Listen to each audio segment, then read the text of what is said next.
Unit 2 शिक्षा शास्त्र व पाठ्य योजना। इसके अंतर्गत शिक्षा शास्त्रीय विश्लेषण का अर्थ, महत्व, प्रयोग व चरण, इसको पढ़ेंगे। क्वेश्चन आएगा, शिक्षा शास्त्रीय विश्लेषण से आप क्या समझते हैं, इसके महत्व, प्रयोग व चरणों की विवेचना कीजिए। अर्थात शिक्षा शास्त्रीय विश्लेषण से आप क्या समझते हैं, उसका क्या महत्व है, उसका क्या प्रयोग है, उसका चरण अर्थात सोपान। अथवा शिक्षा शास्त्रीय विश्लेषण पदों का वर्णन कीजिए। अथवा शिक्षा शास्त्रीय विश्लेषण का वर्णन कीजिए। शिक्षा शास्त्रीय विश्लेषण दो शब्द से बना है, शिक्षा शास्त्र विश्लेषण।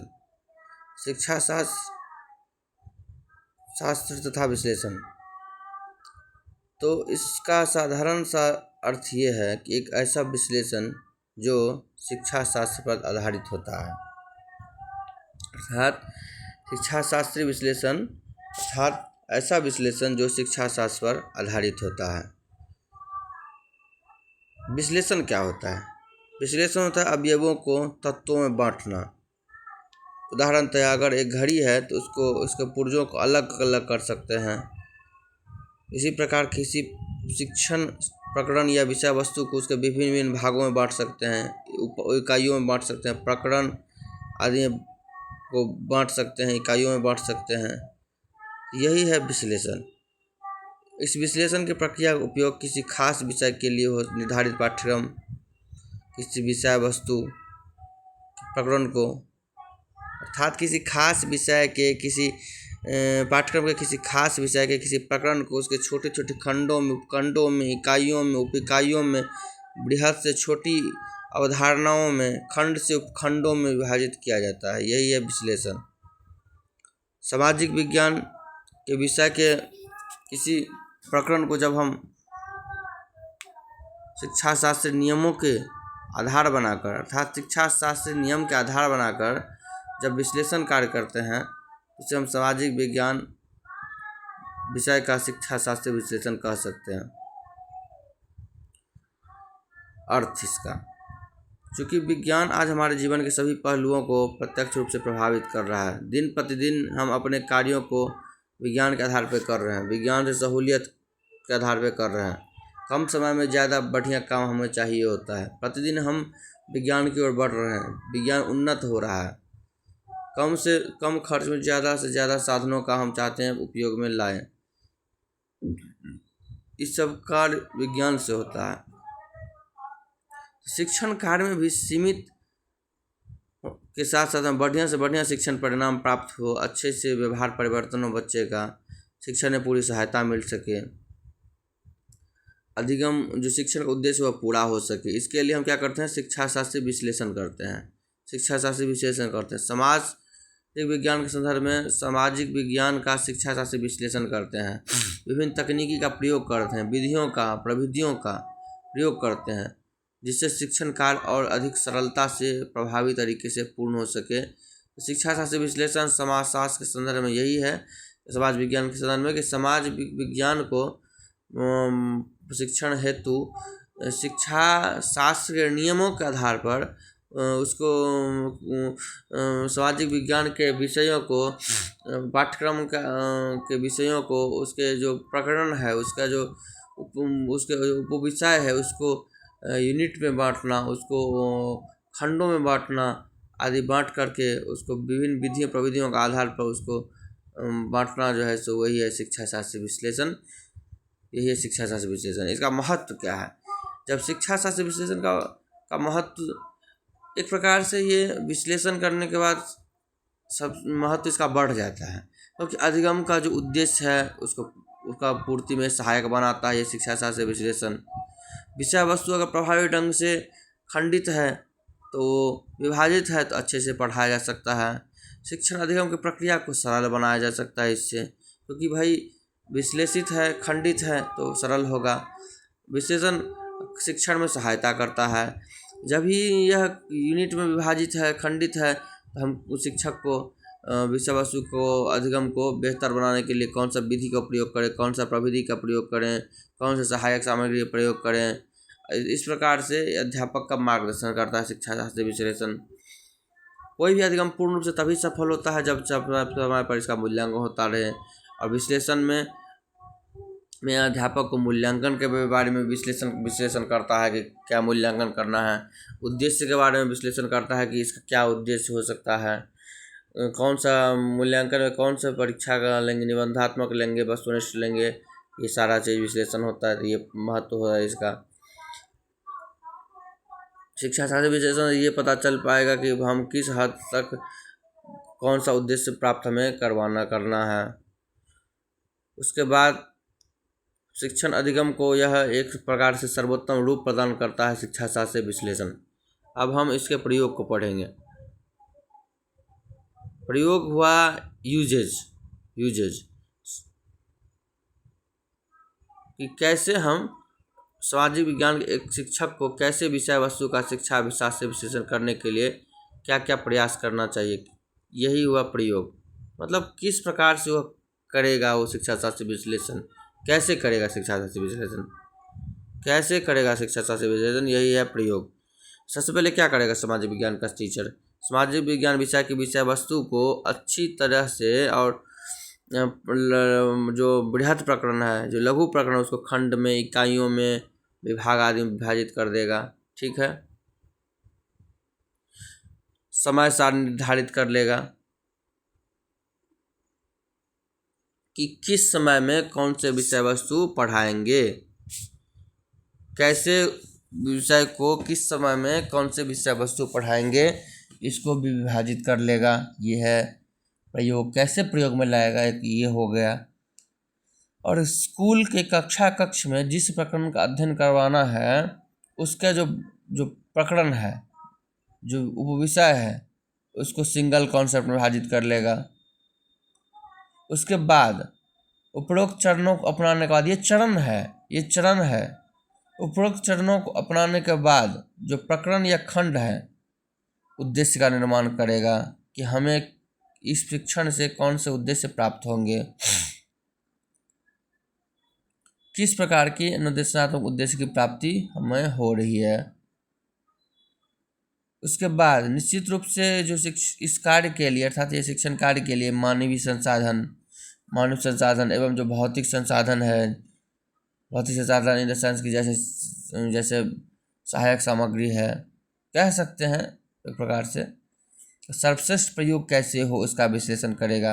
सही प्रविधि एवं विधि का चयन कैसे हो इसका विश्लेषण करेगा। शिक्षा शास्त्र विश्लेषण में एक मूल्यांकन भी उसका एक पार्ट है, कैसे उसका मूल्यांकन हो, क्या निबंधात्मक परीक्षा से हम लेंगे उसका परीक्षा, या वस्तुनिष्ठ लेंगे, कैसे लेंगे, किस विषय वस्तु का कैसे लेंगे, सारा चीज़ का विश्लेषण हो। ये प्रयोग है शिक्षा शास्त्र विश्लेषण का। ठीक है, अब है स्टेप कहे तो चरण। शिक्षा शास्त्र वो प्रयोग था, कैसे प्रयोग करेगा शिक्षा शास्त्र विश्लेषण को, लेकिन ये स्टेप है, किस स्टेप से प्रयोग करेगा। स्टेप इन द सेंस की सीढ़ी, हम मकान से उतरते हैं तो सीढ़ी स्टेप बाय स्टेप उतरते हैं, तो ये स्टेप है। कैसे स्टेप, पहली सीढ़ी क्या होनी चाहिए, दूसरी सीढ़ी क्या होनी चाहिए, यही है स्टेप। ठीक है, किस स्टेप से ये करेगा, तो स्टेप को सोपान भी कहते हैं। देखिए निम्नलिखित स्टेप है। पहला स्टेप, जो विषय वस्तु है उसका जो कोई प्रकरण है, इकाई है, उसका जो है सो अलग अलग शिक्षा शास्त्र विश्लेषण करेगा। पहले इकाई का प्रकरण का करेगा, फर्स्ट स्टेप।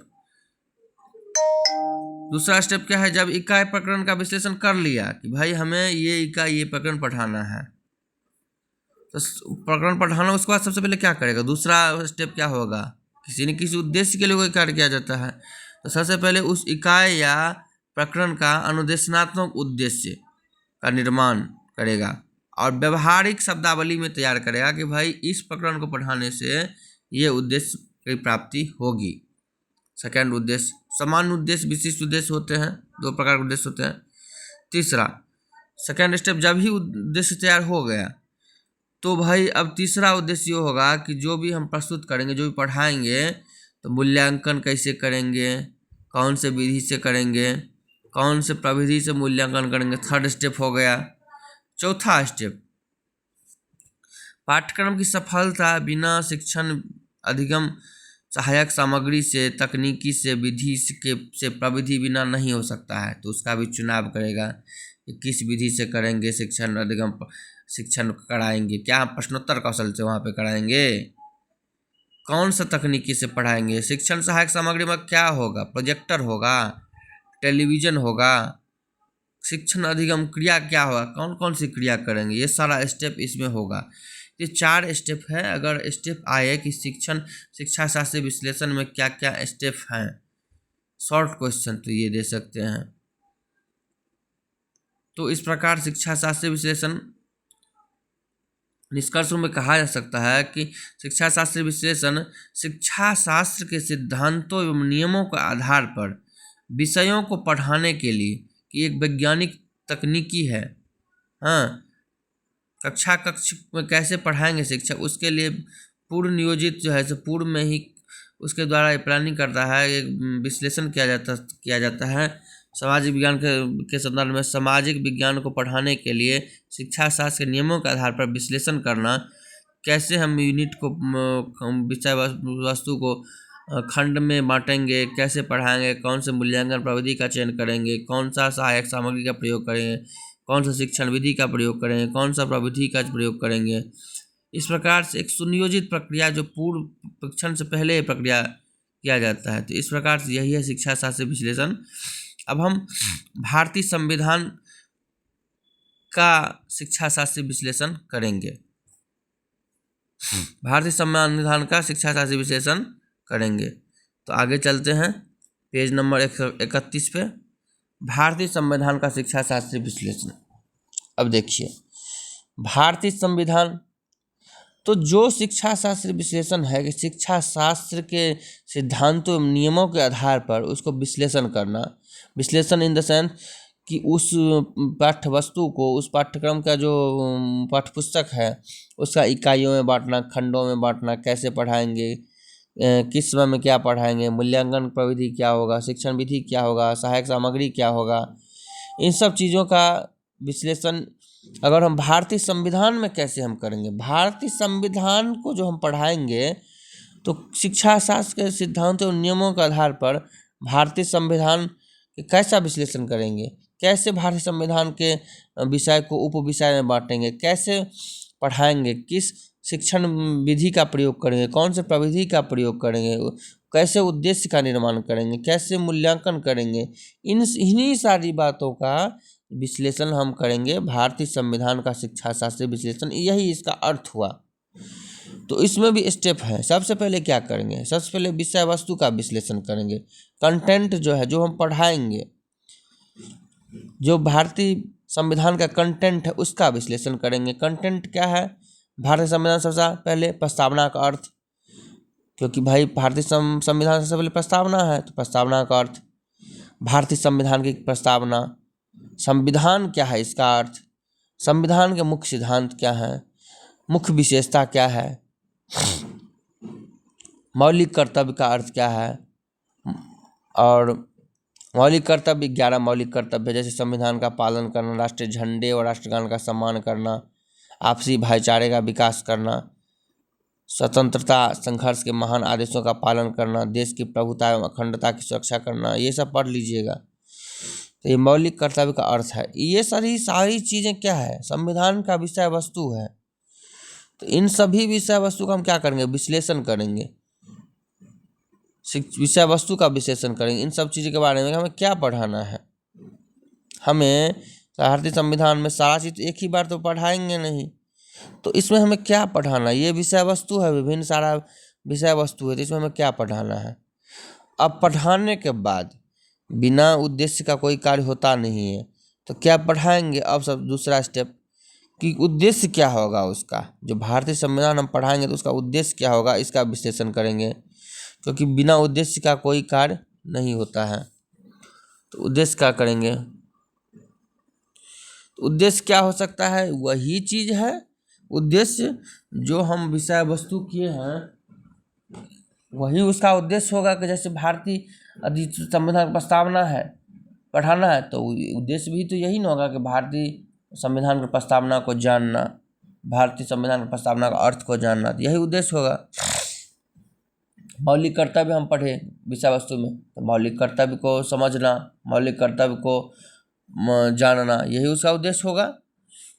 यही बात है भी। देखो, बालकों के संविधान का अर्थ पता चलेगा। हम वहाँ पढ़े थे कि संविधान का अर्थ जानना उद्देश्य, संविधान निर्माण के उद्देश्य की समझ उत्पन्न होगी कि संविधान निर्माण क्यों हुआ। बालक को भारतीय संविधान प्रणाली का ज्ञान होगा, संविधान का प्रस्तावना का महत्व क्या है ये पता चलेगा, संविधान में प्रस्तावना के औचित्य का ज्ञान छात्रों को होगा। भारतीय संविधान निर्माण जो समिति था, जिस समिति ने निर्माण किया, इस बालकों को इसका ज्ञान होगा। भारतीय संविधान की विशेषताओं का ज्ञान होगा, मौलिक कर्तव्य का ज्ञान होगा, मौलिक अधिकार का ज्ञान होगा, उसका क्या अधिकार है इसका ज्ञान होगा। विभिन्न सारा ये उद्देश्य है, इसका विश्लेषण शिक्षक करेंगे। अब शिक्षण विधि, अब शिक्षण विधि कैसे करेंगे, प्रविधि का चुनाव क्या करेंगे, अनुदेशात्मक सामग्री का चुनाव क्या करेंगे, अध्यापक छात्र अंतःक्रिया कैसे होगा, ये तीसरे चरण में आएगा कि भाई कैसे क्या करेंगे। कौन से चार्ट के माध्यम से हम कक्षा में संविधान का अर्थ को बताएंगे। स्लाइड का प्रयोग करके हम संविधान का महत्व को बताएंगे। स्लाइड का प्रयोग कर लेंगे, उसमें स्लाइड में संविधान का महत्व लिखा रहेगा, ये महत्व है, वो महत्व है, विभिन्न सारा स्लाइड आता रहेगा, संविधान के महत्व को बताते रहेंगे। एक डॉक्यूमेंट्री दिखा सकते हैं, इसमें एक छोटा शॉर्ट डॉक्यूमेंट्री दिखा सकते हैं, कोई उपलब्ध हो तो, संविधान निर्माण के बारे में।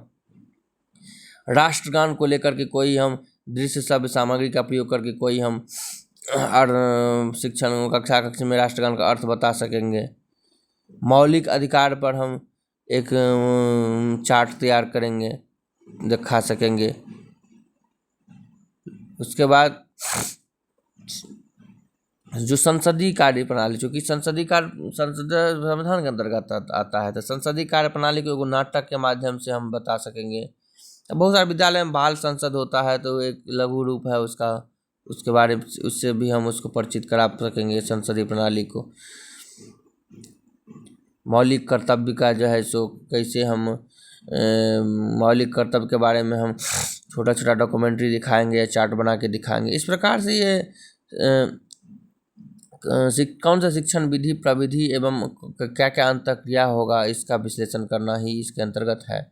अब है मूल्यांकन प्रक्रिया का विवरण कि अब देखो, शिक्षण का विषय वस्तु हो गया, विश्लेषण, अब उद्देश्य भी हो गया। अब मूल्यांकन कैसे करेंगे, तो मूल्यांकन कैसे करेंगे कि छात्र मूल्यांकन क्या, मूल्य अंकित करना कि छात्र ने किस विषय वस्तु को कितना पढ़ा, कितना जाना, किस हद तक उसमें व्यवहार में परिवर्तन हुआ, इसी का तो मूल्यांकन करना है। कि कैसे हम कौन सा निबंध का परीक्षा का करेंगे, कि हम लघुत्तरी करेंगे कि दीर्घोत्तरी करेंगे, कि वस्तुनिष्ठ करेंगे, इन सभी चीज़ों का। निबंधात्मक करेंगे तो कैसा प्रश्न बनाएंगे, भारतीय संविधान का जो विषय वस्तु पढ़ाएंगे तो कैसा बनेगा, ऐसे ना बनेगा। जैसे जो विषय वस्तु हम विश्लेषण किए हैं उस विषय वस्तु का निबंधात्मक क्वेश्चन बनेगा। हम पढ़े वहाँ पे प्रस्तावना का अर्थ, तो यहाँ पूछ देंगे निबंधात्मक में संविधान की प्रस्तावना पर एक निबंध लिखो, संविधान की क्या आवश्यकता है व्याख्या करो, भारतीय संविधान का निर्माण प्रक्रिया पर एगो नोट लिखो, भारतीय संविधान का मुख्य विशेषता का एगो नोट लिखो, मौलिक कर्तव्य के बारे में लिखो, मौलिक कर्तव्य की क्या उपयोगिता है ये लिखो। ये निबंधात्मक प्रश्न हो गया, बड़ा क्वेश्चन। लघुत्तरी प्रश्न क्या होगा, छोटा सा, संविधान का अर्थ स्पष्ट करने, प्रस्तावना का अर्थ क्या है, भारतीय संविधान के निर्माण समिति में कौन कौन सदस्य थे, कब संविधान पारित हुआ, कब लागू हुआ, कुल कितना समय लगा संविधान बनाने में, संविधान सभा के प्रारूप समिति अध्यक्ष कौन थे, अस्थायी अध्यक्ष कौन थे, संसदीय शासन प्रणाली का क्या अर्थ है, मौलिक कर्तव्य कितने हैं, राष्ट्रीय झंडे में कितने रंग हैं, ये सब लघुत्तरी क्वेश्चन होगा। वस्तुनिष्ठ क्वेश्चन ऐसे हो सकता है, ऑब्जेक्टिव टाइप, खाली स्थान वाला, रिक्त स्थान। भारतीय संविधान को ... ईस्वी में लागू किया गया था, 1950 में लागू किया गया था, लेकिन 1950 लिखना नहीं है। भारतीय संविधान में अनुच्छेदों की संख्या इतनी है, संख्या ... है। भारतीय संविधान को ... पारित किया गया था। भारतीय संविधान के स्थायी अध्यक्ष ... थे। इस प्रकार से हम वस्तुनिष्ठ प्रश्न कर सकते हैं। सत असत पूछ सकते हैं, क्या भारतीय संविधान 1946 में किया गया था लागू, क्या भारतीय सभा में कांग्रेस सदस्यों का बहुमत था, संविधान सभा में कांग्रेस सदस्यों का बहुमत था। तो इस प्रकार से सत्य असत्य कर सकते हैं, बच्चा सत्य लगाएगा, हाँ सत्य असत्य। अब आएगा बहुविकल्पी पे। भारत संविधान सभा गठन कब हुआ, 4 को दे देंगे ईयर का नाम। संविधान को लागू किया गया था कब, 4 को ऑप्शन दे देंगे। हुआ था 26 जनवरी 1949 को, ये बी आंसर होगा, लेकिन 4 को ऑप्शन दे देंगे। इस प्रकार से पढ़ेंगे। शिक्षा शास्त्र विश्लेषण किए तो शिक्षा शास्त्र विश्लेषण में क्या क्या करेंगे, सबसे पहले शिक्षा शास्त्र विश्लेषण विषय वस्तु का विश्लेषण करेंगे कि जैसे संविधान, भारतीय संविधान में विषय वस्तु का विश्लेषण किए। फिर उद्देश्य का निर्माण करेंगे, उचित विधि प्रविधि तकनीकी सहायक सामग्री का चयन का विश्लेषण करेंगे।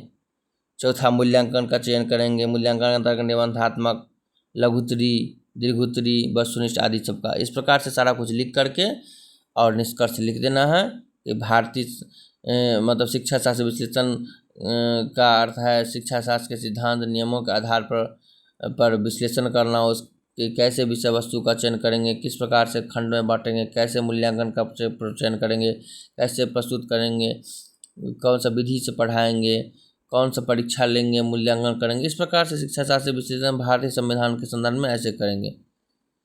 अब सेकेंड टॉपिक है भारत का विस्तार, स्थिति व भौगोलिक विशेषताएं।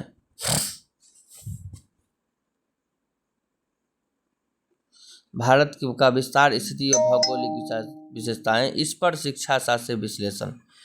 अब देखिए, अर्थात भारत का कहाँ तक विस्तार है, कहाँ भारत की स्थिति है, जो पृथ्वी में भारत की स्थिति कहाँ है, उसके भौगोलिक विशेषता भारत के क्या क्या है। तो इसका उपविषय है भारत की भौगोलिक विशेषताएं। क्या है, भारत की भौगोलिक विशेषताएं, इसका विश्लेषण करना है। इसमें क्या होगा, भारत की भौगोलिक विशेषता में क्या होगा कि वही कि दक्षिण का पठार, भारत का जो भूमि है धरातल, उससे कौन कौन सी विशेषता पाई जाती है। भारत के धरातल विभिन्न विभिन्नताएं क्या क्या पाई जाती है। सतलुज गंगा का मैदान, दक्षिण का पठार, द्वीप समूह। दक्षिण पठार विश्व के सबसे प्राचीन पठारों में से एक है। ये सब चीज़ थोड़ा देख लेना है। दक्षिण पठार का मुख्य पर्वत श्रेणियाँ हैं, कौन सा, पूर्वी घाट है कि पश्चिमी घाट है कि विंध्य पर्वत है कि सभी है।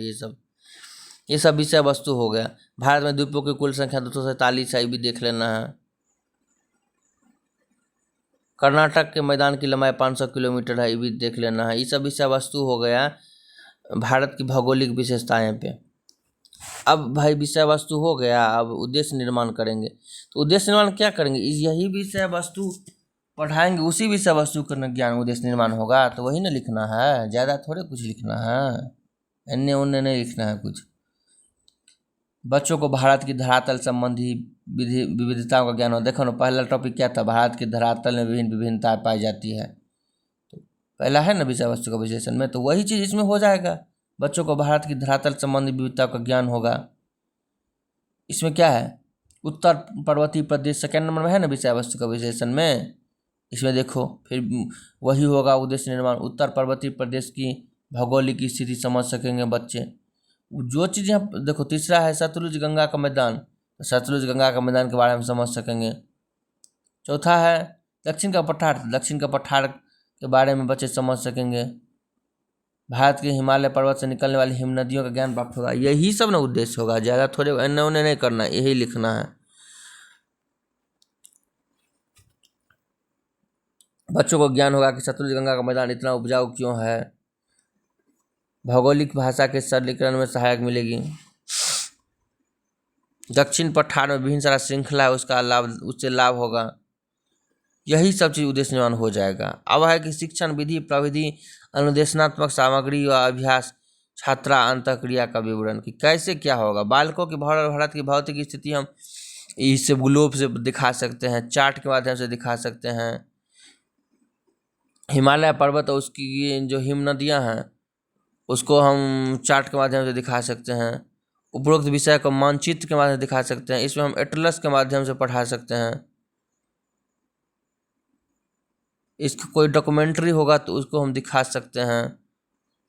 इस प्रकार से विधि प्रविधि का हम चयन कर सकते हैं। मूल्यांकन कैसे, फिर वही चीज़, बच्चा कितना पढ़ा, जो शिक्षा शास्त्र विश्लेषण किए तो उसके आधार पर बच्चा भौगोलिक विशेष, भारत के भौगोलिक विशेषता कितना पढ़ा, क्या आया उसको, कितना जाना वो, कितना उसके दिमाग में आया, व्यवहार में परिवर्तन आया, तो उसके लिए मूल्यांकन करेंगे ना हम रे।